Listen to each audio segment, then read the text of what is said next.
నమస్కారం, welcome to one TV news. ముందుగా headlines.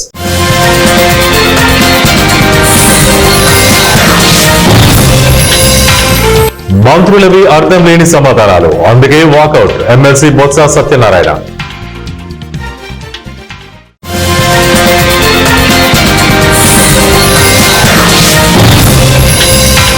ప్రపంచంలోని తొలి ఏఐ కేబినెట్ మంత్రి, ఆల్బేనియా దేశం నియామకం.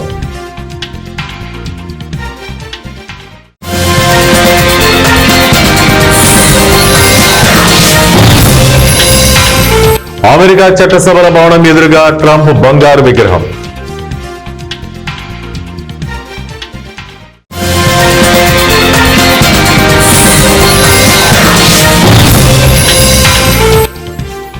రాహుల్ ఆరోపణలపై ఈసీ రియాక్షన్, ఆన్లైన్ లో ఓట్లు ఎవరూ తొలగించలేరు. ఇంతవరకు ఆర్టిఫిషియల్ ఇంటెలిజెన్స్ ఆర్థిక రంగం, ఎంటర్టైన్మెంట్, రవాణా, ఆరోగ్య సంరక్షణ వరకు అన్నింటిలోకి వచ్చేసి తన సత్తా ఏంటో చూపించింది.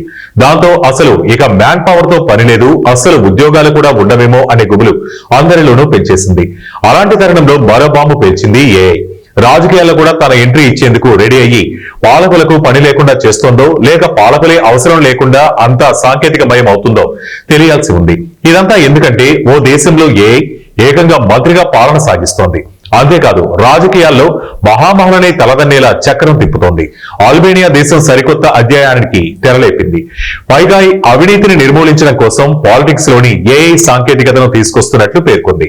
ఈ నేపథ్యంలోనే ఏఐ డియల్లా అనే మహిళ కేబినెట్ మంత్రినే నియమించి అందరినీ విస్తుపోయేలా చేసింది ఆల్బేనియా ప్రభుత్వం. అంతేకాదు, ప్రపంచంలోని మొట్టమొదటి ఏఐ కేబినెట్ మంత్రిని నియమించుకున్న దేశంగా ఆల్బేనియా వార్తల్లో నిలిచి హాట్ టాపిక్ గా మారింది. అమెరికా చట్టసభల భవనం క్యాపిటల్ ఎదురుగా ట్రంప్ బంగారు విగ్రహం ఏర్పాటుపై ప్రస్తుతం సర్వత్రా ఆసక్తి రేగుతోంది. కొందరు ఈ చర్యపై విమర్శలు కూడా గుప్పిస్తున్నారు. జాతీయ మీడియా కథనాల ప్రకారం ట్రంప్ చేతిలో క్రిప్టో కరెన్సీ ఉన్నట్లు 12 అడుగుల ఎత్తు ఉండేలా ఈ విగ్రహాన్ని డిజైన్ చేశారు. దీనికోసం క్రిప్టో కరెన్సీ పెట్టుబడిదారుల నిధులు సమకూర్చారు. అమెరికా ఫెడరల్ రిజర్వ్ ప్రామాణిక వడ్డీ రేటును 25 బేస్ పాయింట్ల మేర తగ్గించిన నేపథ్యంలో విగ్రహం ఏర్పాటు ఆసక్తికరంగా మారింది. దీన్ని చూసేందుకు జనాలు తండోపతండాలుగా తరలివస్తున్నారు. ఓట్ల చోరీ పేరిట కాంగ్రెస్ అగ్రనేత ఎంపీ రాహుల్ గాంధీ చేసిన సంచలన ఆరోపణలపై కేంద్ర ఎన్నికల సంఘం స్పందించింది. ఆన్లైన్ లో ఓట్లు ఎవరూ తొలగించలేరని ఒక ప్రకటనలో స్పష్టం చేసింది. అదే సమయంలో మరోవైపు బీజేపీ సైతం ఆయన చేసిన ఆరోపణలపై వ్యంగ్యాస్త్రాలు సంధించింది. రాహుల్ గాంధీ చేసిన ఆరోపణలు నిరాధారం, అవాస్తవం, సంబంధిత వ్యక్తికి సమాచారం ఇవ్వకుండా ఏ ఒక్కరి ఓటును తొలగించలేరు అని ఈసీ స్పష్టం చేసింది. అదే సమయంలో కర్ణాటక అసెంబ్లీ ఎన్నికల సమయంలో ఓట్ల తొలగింపు ప్రయత్నాలను మాత్రం అంగీకరించింది. ఈ సమయంలో కర్ణాటకలోని ఆనంద శాసనసభ నియోజకవర్గంలో ఓటర్లను తొలగించేందుకు కొన్ని విఫల యత్నాలు జరిగాయి. ఈ విషయంపై దర్యాప్తు చేయడానికి ఎన్నికల సంఘం స్వయంగా ఎఫ్ఐఆర్ నమోదు చేసి దర్యాప్తు జరిపింది అని పేర్కొంది. మరోవైపు రాహుల్ గాంధీ చేసిన ఓట్ల దొంగతనం, నకిలీ ఓట్ల చేర్పు ఆరోపణలను బీజేపీ ఖండించింది. ఆయన బాంబు పేలలేదంటూ వ్యంగ్యాస్త్రాలు సంధించింది. బీజేపీ నేత అనురాగ్ ఠాకూర్ గురువారం మీడియాతో మాట్లాడుతూ రాహుల్ గాంధీ భారత్ ను బంగ్లాదేశ్, నేపాల్ లాంటి పరిస్థితుల్లోకి తీసుకువెళ్లాలనుకుంటున్నారని మండిపడ్డారు. ఏపీ శాసనమండలిలో ప్రశ్నోత్తరాల సమయంలో సభ్యులు చేసిన ప్రశ్నలకు చాలా బాధ్యతారాహిత్యంగా సమాధానాలు వచ్చాయని ఎమ్మెల్సీ బొత్స సత్యనారాయణ విమర్శించారు. గురువారం అసెంబ్లీ మీడియా పాయింట్ వద్ద మాట్లాడుతూ చాలా నిర్లక్ష్యంగా మంత్రుల సమాధానాలు ఉన్నాయని, మంత్రులంతా అదే తీరు అంటూ మండిపడ్డారు. 50 ఏళ్లకే పింఛన్ అన్నారని, అదే అడిగితే దానికి సమాధానం లేదన్నారు. ఒక ప్రశ్న అడిగితే ఏవేవో సమాధానాలు చెబుతున్నారని బొత్స మండిపడ్డారు. మద్యం అమ్మకాల మీద సభ్యులు అడిగిన ప్రశ్నలకు డొంక తిరుగుడు సమాధానాలు చెప్పారన్నారు. కల్తీ మద్యం, బెల్ట్ షాపుల విషయంలోనూ అదే అర్థం లేని మాటలని అన్నారు. తిరుపతి, సింహాచలం దేవస్థానాల్లో జరిగిన 2 దుర్ఘటనల గురించి అడిగితే సూటిగా సమాధానం చెప్పలేదని విమర్శించారు. దీనికి కూడా జగనే వచ్చి హడావిడి చేశారని, రివర్సుల వాదనకు దిగుతున్నారని మండిపడ్డారు. ఎన్టీఆర్ జిల్లా తిరువూరు రెవెన్యూ కార్యాలయం ఆవరణంలో గ్రామ రెవెన్యూ సహాయుల సంఘం ఆధ్వర్యంలో ధర్నా చేసి వీఆర్ఏల ఐక్యత వర్ధిల్లాలంటూ నినాదాలు చేశారు.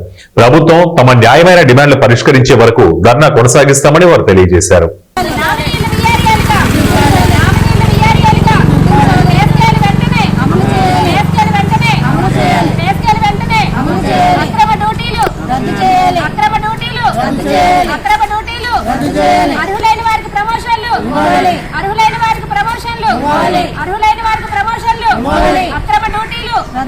మెదక్ పట్టణంలో స్థానిక టీఎన్జీఓ భవన్ లో మెదక్ మండల ఫోటో మరియు వీడియోగ్రఫీ వెల్ఫేర్ అసోసియేషన్ 2025-28 నూతన కమిటీ అధ్యక్ష ప్రధాన కార్యదర్శి కోశాధికారుల ప్రమాణ స్వీకారోత్సవం జిల్లా అధ్యక్షుడు కంచి ఆనంద్ ప్రధాన కోశాధికారి బండ చంద్రశేఖర్ ఎన్నికల కమిటీ సభ్యుల ద్వారా ఘనంగా నిర్వహించారు.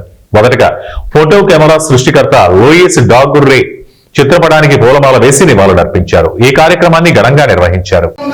ఖచ్చితంగా వైరస్ ని ఒకసారి మళ్ళీ రిపీటెడ్ గా తొందరలోనే ఒక కమిటీ నిర్వహించుకొని ఏర్పాటు చేసి వైరస్ కూడా నిర్వహించుకుందాం, రాసుకుందాం. ఆ వైరస్ ఎట్లా ఉంటాయంటే ఖచ్చితంగా సభ్యులందరూ ఒక బాధ్యతాయుతంగా వ్యవహరించినట్టుగా ఉంటాయి. వైరస్ సంతోషం వైరస్ పాత పుస్తకాలు కూడా దొరకడం జరిగింది. సరే, వాటిని ఆధారంగా చేసుకొని మరి ఎందుకంటే కాల పరిమితులు మనం పెంచుకుంటూ వచ్చినాం. గతంలో 2 సంవత్సరాలు ఉండే, ఇప్పుడు 3 సంవత్సరాలు చేసినాం. అప్పుడు కార్యదర్శికి ఎవరికి వారికి ఓటింగ్ ఉంటుండే, అది కూడా చేంజ్ చేసుకొని ఇప్పుడు మనము ముగ్గురిని ఒక ప్యానల్ గా ఏర్పాటు చేసుకుని ముందుకెళ్ళడం జరుగుతుంది. వీటన్నింటినీ సరి చేసుకుంటూ మనము ముందుకెళ్ళడం జరుగుతుంది.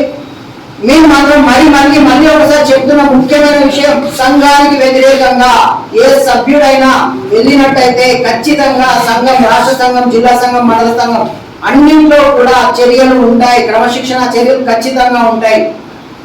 ఉపేక్షణ అనేది చాలా ఉంటది. సంఘం అందరూ పెద్ద మనుషులు, అందరూ విలువలు ఉంటాయి.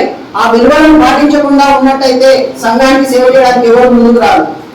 ఏమైతుంది? లీగల్ నోటీస్ పంపిస్తే భయపడతామా? సంఘం అంటే అంత భయపడకుండా కూర్చుంటున్నామా? ఎందుకు చేస్తున్నాం మీరు ఇలాంటి చర్యలు? దయచేసి మానుకోవాలని చెప్పి ఈ సభాముఖంగా నేను వారిని మరొకసారి హెచ్చరిస్తున్నాము. ఇలాంటి కార్యక్రమాలు చేయడం వల్ల రేపు సంఘానికి ఎవరైనా సేవ చేయడానికి ముందు రావడానికి కూడా సంకోచంలో పడతాయి. మేము ఒకటే మాట చెప్తున్నాం, నేను ఇక్కడ కూర్చున్నాం అంటే సభ్యులు రండి మాట్లాడండి అనే మాట చెప్తున్నాం. ఎందుకు చెప్తున్నాం? మనలో మనకు ఒక కాన్ఫిడెన్స్ రావాలా. రేపు ఖమ్మం జిల్లా సత్తుపల్లి పట్టణంలోని నీలాద్రి అర్బన్ పార్క్ లో ₹1 కోటి వ్యయంతో సఫారీ బ్యాటరీ వాహనాలను అర్బన్ పార్క్ నుండి జంతువులు బయటికి వెళ్లకుండా ఉండడానికి ఏర్పాటు చేసిన లింక్ ఫెన్సింగ్ వర్క్ ను మంత్రి తుమ్మల నాగేశ్వరరావు ప్రారంభించారు. అలానే టింబర్ డిపోలో అటవీ శాఖ ఆధ్వర్యంలో ఏర్పాటు చేసిన పరేడ్ గ్రౌండ్ పోడియం ను ప్రారంభించి అమరవీరుల స్తూపం వద్ద పూలమాల వేసి నివాళులర్పించారు. ఈ సందర్భంగా మంత్రి తుమ్మల మాట్లాడుతూ జలగం వెంగళరామును చూసి రాజకీయాలకి వచ్చానని, ఆయన చేసిన అభివృద్ధిని కొనసాగిస్తానని అన్నారు.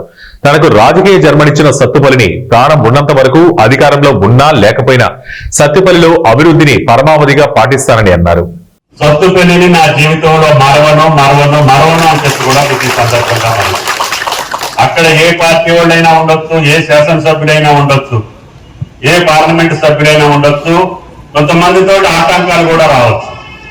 అయినా సరే కార్యక్రమం పూర్తయ్యేదాకా అందరినీ మానసికంగా ఒప్పించి సంతోషపెట్టి ఆ ప్రజా అవసరాల కార్యక్రమాలు, అది గ్రీన్ ఫీల్డ్ హైవేనా, green field high level canal అలైన్మెంటా, రేపు రాబోయేటటువంటి రైల్వే లైన్సా, అన్నింటినీ కూడా నేను సత్తుపల్లి కేంద్రీకరించే నా జీవితం, నా భవిష్యత్తు ఉంటుంది అని చెప్పి మీకు ఈ సందర్భంగా మనం చేస్తాం.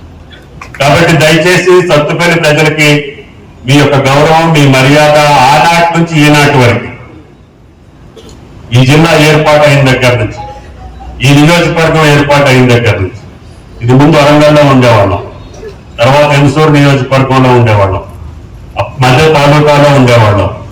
ఇవన్నీ మార్పులు చేర్పులు చేసుకుంటూ సత్తుపల్లికి ఒక సంస్కృతి, ఒక సంప్రదాయం, ఒక గౌరవం, ఒక ప్రతిష్ట, ఒక పేరు, ఒక క్రమశిక్షణ ఇక్కడ ప్రజలు కావచ్చు, అధికారులు కావచ్చు, ప్రజాప్రతినిధులు కావచ్చు, ఏ స్థాయిలో ఎవరున్నా ఆ పద్ధతిని కొనసాగించి తెలంగాణలోనే కాదు ఉమ్మడి రాష్ట్రంలో సత్తుపల్లికి ఒక ప్రతిష్ఠ ఉంది.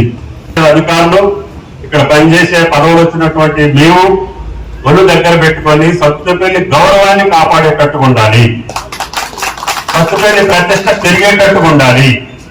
ఇక్కడ ఉండేటటువంటి ప్రజలు కారు మీద కాలేసుకొని, మీసం మీద చెయ్యేసుకొని దర్జాగా ఎక్కడికి పోయినా సత్తుపల్లి అంటే లేచి నీకు నమస్కారం పెట్టే స్థితిని కల్పించాము, దాన్ని కాపాడండి అని చెప్పి నా ప్రార్థన. కాబట్టి దయచేసి నేను ఎక్కడున్నా, అది పాలేరులో ఉన్నానా, ఖమ్మంలో ఉన్నానా, లేదు అధికారంలో లేకపోయినా కూడా నాకు తెలిసినటువంటి మంత్రులతోటో, మిత్రులతోటో, ముఖ్యమంత్రులతోటో మాట్లాడే శక్తిని నాకు మీరు కల్పించారు. నేను అధికారంలో లేకపోయినా కూడా గ్రీన్ ఫీల్డ్ హైవే కావచ్చు, మీ ఎగ్జిట్ కావచ్చు, ఆ రకంగా కేంద్ర ప్రభుత్వంలో కూడా పనిచేయించుకునే శక్తి మీరు నాకు ఇచ్చారు.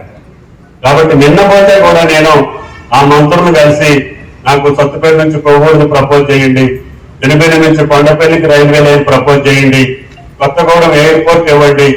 ముఖ్యమంత్రి గారు మాకు దేశంలో లేని విశ్వవిద్యాలయాన్ని Manmohan Singh earth sciences university తీసుకొచ్చారు. ఇది బతికొద్ది. గాజువాకలోని జీవీఎంసీ 58వ వార్డు చిన్నుములవాడు గ్రామంలో ప్రతిరోజు సాయంత్రం 6 గంటల నుండి అర్ధరాత్రి వరకు ఆకతాయి యువకుల అల్లర్లు స్థానికులను బెంబేలెత్తిస్తున్నాయి. డబ్బుల కోసం వేధింపులు, అసభ్య ప్రవర్తన, మహిళలు తీవ్ర ఇబ్బందులు పడుతున్నారు. గ్రామానికి రక్షణ కల్పించాలంటూ మహిళలు city police commissioner Shankhabrata Bakshi ముందు ఆర్తనాదాలు చేశారు. ఈ సందర్భంగా ఇండియన్ మహిళా ఫౌండేషన్ ఆధ్వర్యంలో గ్రామ మహిళలు వినతి పత్రాలు సమర్పించారు. గ్రామం నగర శివారులో ఉండటం వల్ల చుట్టుపక్కల యువకులు తరలివస్తూ ఉద్రిక్త వాతావరణం సృష్టిస్తున్నారని ఫౌండేషన్ వ్యవస్థాపకురాలు జీవీఎల్ పద్మ ఆరోపించారు. 4 అనధికార మద్యం దుకాణాలు, 1 కిరాణా షాపు ఆకతాయిలకు ఆవాసాలుగా మారాయని ఆమె పేర్కొన్నారు. పోలీసు చర్యలు ఉన్నప్పటికీ రాత్రి వేళలో అక్రమ మద్యం వ్యాపారులు అప్రమత్తమై తప్పించుకుంటున్నారని, ఈ పరిస్థితిని అరికట్టేందుకు కఠిన చర్యలు తీసుకోవాలని జీవీఎల్ పద్మ డిమాండ్ చేశారు. ఇక్కడ మా ఊర్లో అయితే మాత్రం మందు, గంజాయి, డ్రగ్స్ అవన్నీ చాలా ఎక్కువగా ఉన్నాయి. ఆడపిల్లలం బయటికి వెళ్ళాలంటే చాలా భయంగా ఉంది. ఒంటరిగా వెళ్తే ఆ గంజాయి తాగేసి ఎవరిని ఏడ్ చేస్తున్నారో మొత్తులో తెలియట్లేదు. ఈ మధ్యన 3 కేసులు కూడా వచ్చాయి. 2 కొట్టేశారు చాలా దారుణంగా. అయితే ఈ సమస్యకి మాకు పరిష్కారం కావాలి. దయచేసి సిటీ పోలీస్ కమిషనర్ గారికి మాది ఒకే విన్నపం. ఎన్నో సమస్యలు మీరైతే పరిష్కరించారు, మా ఊరి సమస్యను కూడా మీరు పరిష్కరించాలని చేతులెత్తి మీకు దండం. నా పేరు అరుణ, ములగాడ మా ఊరి పేరు. మాది 58వ వార్డు. మా ఊరిలో ఎక్కువ బెల్ షాపులు, గంజాయి కేసులు ఎక్కువ ఉన్నాయి. అలాగే మొన్న రీసెంట్గా ఒక అతను బాగా మందు తాగేసి 2 ఆడపిల్లలు ఉన్నారు. అతను చావుకు కూడా గురయ్యాడు. సిటీ పోలీస్ కమిషనర్ గారు మా విన్నపాన్ని మన్నించి మా ఊరి సమస్యలను సాల్వ్ చేయాలని కోరుచున్నాము.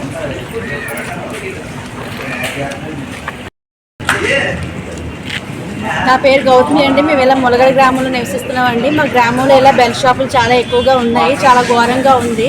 గంజాయి కేసులు కూడా చాలా ఎక్కువగా ఉన్నాయి. ఆడవారు వెళ్ళి రావడం కూడా చాలా ఇబ్బందులు పడుతున్నారు.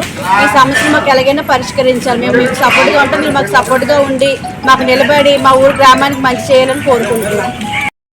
ఏలూరు జిల్లాలోని మెడికల్ కాలేజీల వద్ద శుక్రవారం మాజీ ముఖ్యమంత్రి వైఎస్ఆర్సీపీ అధినేత వైఎస్ జగన్మోహన్ రెడ్డి పిలుపు మేరకు నిరసన వ్యక్తం చేస్తున్నామని ఏలూరు జిల్లా వైఎస్ఆర్సీపీ అధ్యక్షులు దూలం నాగేశ్వరరావు అన్నారు. ఏలూరు నగరంలోని జిల్లా వైసీపీ కార్యాలయంలో మీడియా సమావేశం జరిగింది. ఈ సందర్భంగా దూలం నాగేశ్వరరావు మాట్లాడుతూ రాష్ట్ర ప్రభుత్వం ఏర్పడి సంవత్సరం పూర్తయినప్పటికీ ఇంతవరకు ఒక మెడికల్ కాలేజీ కూడా పూర్తి చేయలేకపోయిందని విమర్శించారు.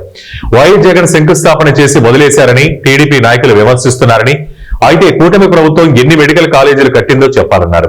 బడుగు బలహీన వర్గాల విద్యార్థులు మెడిసిన్ చదివి భవిష్యత్తుకు పునాదులు వేసుకోవాలని ఎన్నో కలలు కంటున్నారని, వారి కలలను సాకారం చేసే దిశగా వైఎస్ జగన్ రాష్ట్రంలో మెడికల్ కాలేజీలు ఏర్పాటు చేశారన్నారు. శుక్రవారం జరిగే నిరసన కార్యక్రమాన్ని ప్రతి ఒక్కరూ పాల్గొని విజయవంతం చేయాలని పిలుపునిచ్చారు. ఈ సమావేశంలో పలువురు వైసీపీ నాయకులు పాల్గొన్నారు. ఏలూరు జిల్లా వైఎస్ఆర్ కాంగ్రెస్ పార్టీ కార్యాలయంలో మా అధినాయకుడు జగన్మోహన్ రెడ్డి గారి ఆదేశానుసారం వారు ఇచ్చిన పిలుపు మేరకు రేపు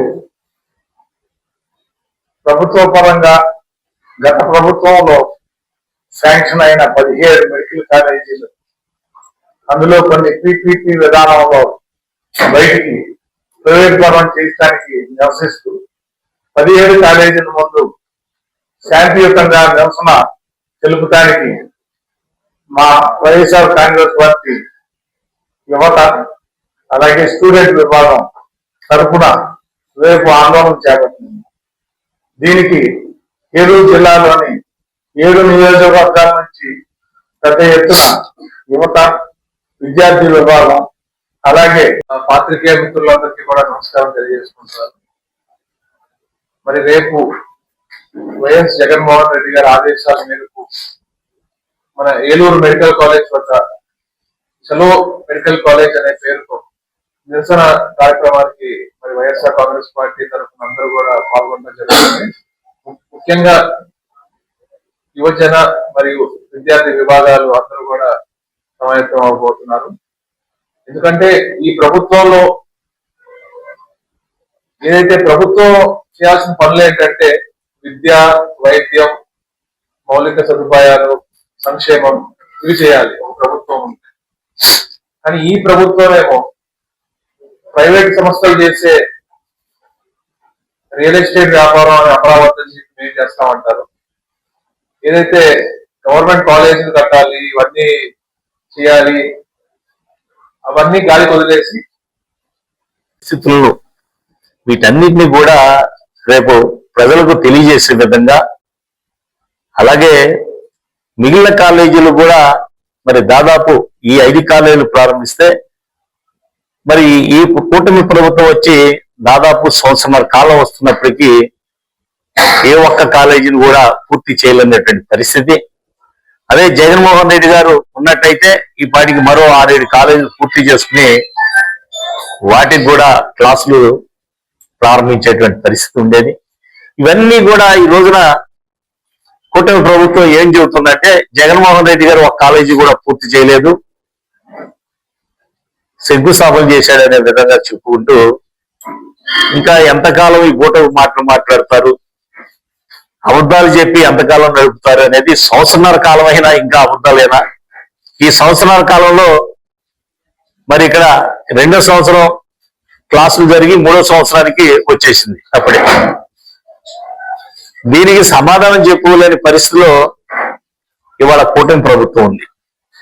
దానికి తోడుగా ఏమిటి అంటే కొత్త విధానంతో విశాఖ నగరంలోని మర్రిపాలెం రైల్వే ట్రైనింగ్ సెంటర్ వద్ద జేడీ ఫౌండేషన్ ఆధ్వర్యంలో పర్యావరణ పరిరక్షణ కార్యక్రమం నిర్వహించారు.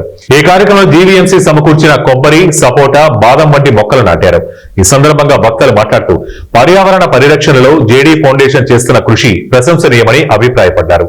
ఈ కార్యక్రమంలో training centre principal CVVS Prasad, senior instructor P Srinivasarao, S Amarlal, ఇతర రైల్వే అధికారులు, జేడీ గ్రూప్ సభ్యులు పాల్గొన్నారు.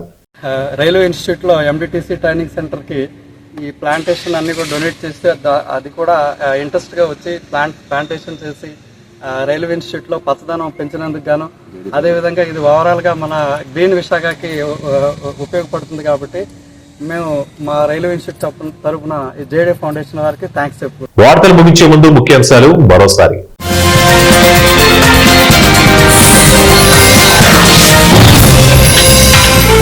మంత్రులవి అర్థం లేని సమాధానాలు, అందుకే walkout MLC Botsa Satyanarayana.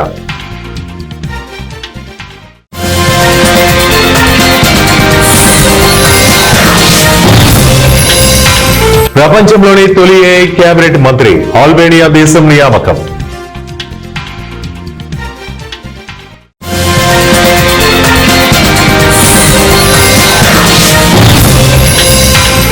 America చట్టసభల భవనం ఎదురుగా ట్రంప్ బంగారు విగ్రహం.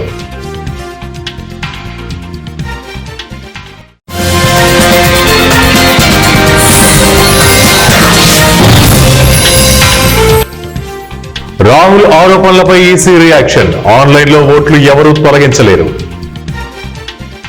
ఇవే ఇప్పటివరకు బులెటిన్ అప్డేట్స్. మరిన్ని అప్డేట్స్ కోసం చూస్తూనే ఉండండి ONE టీవీ న్యూస్.